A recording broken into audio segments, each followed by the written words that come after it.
नई दिल्ली और हमारे साथ जुड़ रहे हैं हमारे संवाददाता अमरीश पांडे। शुगर कंपनियों पर कुछ एक्शन होने की तैयारी में है। अमरीश, हमें बताने जा रहे हैं कि क्या कुछ हो रहा है इस सेक्टर में।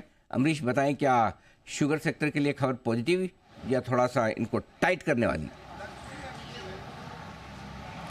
सर, शुगर सेक्टर के लिए खबर थोड़ी टाइट करने वाली है। सरकार ने लगातार इनसे इनपुट लगातार मांगती रही थी सरकार, और इनकी तरफ से जो इनपुट दिया जा रहा था वो बहुत डिले करके दिया जा रहा था। लिहाजा सरकार ने एक NSWS पोर्टल बनाया था और उनसे कहा था कि रियल टाइम पे एंट्री करनी इस पोर्टल पे।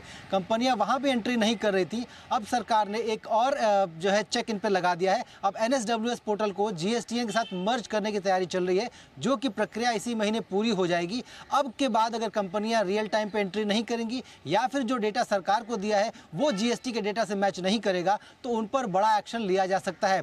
कुल मिलाकर सरकार का फोकस इस पूरी प्रक्रिया के साथ दो चीज़ों पर। पहला तो ये कि चीन की कीमतों पर नियंत्रण सरकार लगातार बनाए रखना चाहती है। इसके साथ ही कंपनियां कितना उत्पादन कर रही हैं, किस तरह का सेल्स कर रही हैं, या फिर इथेनॉल या फिर लिकर जो इंडस्ट्री के जो डाइवर्जन है वो किस तरह से डिसाइड किया जाएगा, उसकी पूरी पॉलिसी सरकार इसके हिसाब से भी तय करेगी। तो कुल मिलाकर एक नए लेवल का चेक सरकार अगले महीने से चीनी कंपनियों पर जारी करेगी, जिसमें NSWS पोर्टल के साथ साथ GSTN के डेटा को मर्ज किया जाएगा और मर्ज करके चेक किया जाएगा कंपनियों के जो हेर फेर है डेटा की शेयरिंग में, या फिर जो मिसमैच है डेटा सरकार को दिए डेटा में और मार्केट में, उसको कैसे चेक किया जाए, ये सरकार डिसाइड करना चाहती है। सर, लेकिन ऐसा करना क्यों चाहती है सरकार? ऐसा क्या कुछ कंपनियां गड़बड़ कर रही है?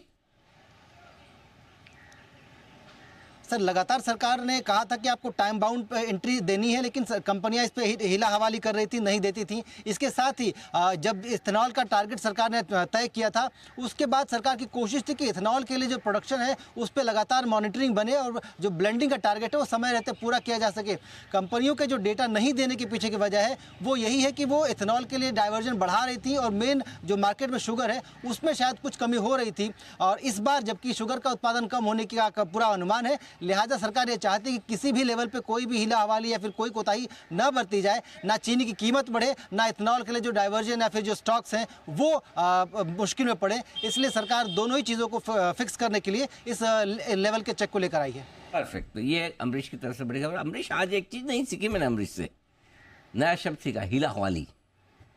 मतलब मैं ऐसे तो मैंने पहली बार सुना, तो मुझे तो पता नहीं इसका मतलब क्या होता है, लेकिन जहाँ अमरीश ने फिट किया इसको 2 बार, उसके साथ टालम टोल ढीलम ढाल, यही मतलब होता होगा कि अमरीश क्या होता? सर, टालम टोल ढीलम ढाल जैसा ही एक शब्द है, लेकिन आमतौर पे नॉर्थ इंडिया में ज़्यादा प्रचलन में है हिला हवाली, जिसका साफ मतलब ये होता है कि जानबूझकर वो चीज़ नहीं करना है, इसके लिए उनको मना किया जा रहा है, फिर कहा जा रहा है। हाँ, एक मिनट रुको, नॉर्थ इंडिया वाले हैं इधर जरा, कौन कौन है नॉर्थ इंडिया से? कुणाल जी, राकेश जी, और थोड़ा और ईस्ट इंडिया में चले जाएं तो शरद जी भी है। आपने सुना था किसी ने ये शब्द? नहीं अनिल जी, नहीं। आप तो अपने काम की चीज़ ही सुनते हो। रुको एक मिनट जी, कुणाल जी। अनिल जी, देखिए, शब्द तो नहीं सुना है, लेकिन ये जो भावना अभी व्यक्त की है अनिल जी, इससे मैं बिल्कुल इत्तेफाक रखता हूँ। बहुत सारे लोग मेरे आसपास ऐसे हैं जो ऐसा करते हुए पाए जाते हैं। अब इनको एक नाम मिल गया इस तरह के बिहेवियर को, तो अच्छा शब्द ऐड किया है वोकेबलरी में आज हमारे। तो अमरीश ने जो कहा है वो मैं आपको बता दूं, जो हमारे दर्शक नहीं समझ पाए उनको भी बता दूं कि कुणाल जी और राकेश जी नए शब्द सीखने के मामले में हिला हवाली कर रहे हैं। तो ये है इसका मतलब। आइए शुगर शेयरों पे राय ली जाए शरद सर से। शरद सर, क्या किया जाए? शुगर में कोई खरीदारी का मौका दिखता है या दूर रहे? Generally sir, across the board जो वैल्यूएशन है, मुझे लगता है बहुत ज़्यादा ऑप्टिमिस्टिक होने की जगह थोड़ी कम है। लॉन्ग टर्म के हिसाब से अगर आप देखें तो मेरे हिसाब से बलरामपुर को छोड़ के और किसी में भी कोई ऐसा नया प्रोडक्ट एडिशन वगैरह है नहीं। और अगर सरकार का रवैया और सख्त होता है, हालांकि मुझे नहीं लगता कि बहुत मटेरियल कोई चेंज है, लेकिन ऑब्वियसली कहीं ना कहीं उनको कोई रिलैक्सेशन दिखाई दे रही है इनके रिपोर्टिंग स्टैंडर्ड्स में।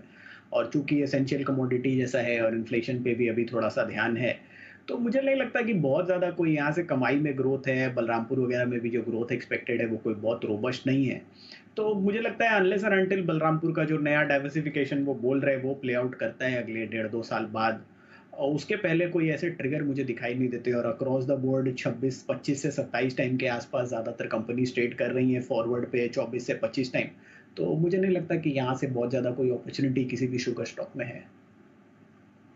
टाई है शरद जी की शुगर शेयरों पर, चूंकि खबर तो नेगेटिव निकली तो बेच तो सकते नहीं आप सारे शुगर शेयर, कोई एफएनओ में एक भी नहीं, बलरामपुर था वो भी बाहर आ गया, इसलिए राय लेने का तो कोई मतलब नहीं है। हाँ फिर भी किसी को चार्ट मजबूत दिख रहे हो शुगर शेयरों का तो बता दें, नहीं तो हम बढ़ जाएंगे थोड़ा और आगे।